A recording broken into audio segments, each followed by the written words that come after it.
కలికి సినిమాలో హీరో ఎవరు? క్యారెక్టర్ పేరేంటి?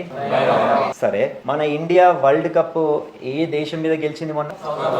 ఆ బౌండరీ వైపు అట్లా వెళ్ళి ఇట్లా, ఇంత నాలెడ్జ్ ఎక్కడి నుంచి వచ్చింది? సరే, మొన్న వయనాడులో వరదలు వచ్చాయి కదా, మన మిలిటరీ ఒక బ్రిడ్జిని కట్టింది. ఎన్ని అవర్స్లో కట్టిందో తెలుసా ఆ bridge? Wrong answer. Wrong answer. ఎంతమంది కలిసి కట్టారో తెలుసా? ఆన్సర్ చూడండి. 120 foot long bridge in record 31 అవర్స్లో. Do you understand? You missed this.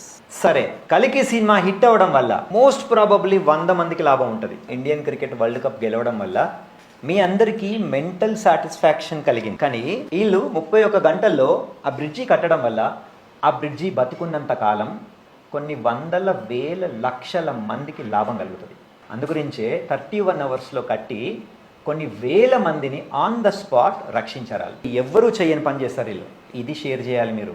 దీని గురించి తెలుసుకుంటేనే మీ లోపలున్న ఆర్ట్ అనే దానికి వాల్యూ పెరుగుతుంది. మీలో ఆర్ట్ క్రియేట్ అవ్వాలి అంటే కలికి ఇండియన్ వరల్డ్ కప్ తెలుసుకోవడం ఎంత ఇంపార్టెంటో ఇది అంతకంటే ఎక్కువ important. So start thinking in a different way.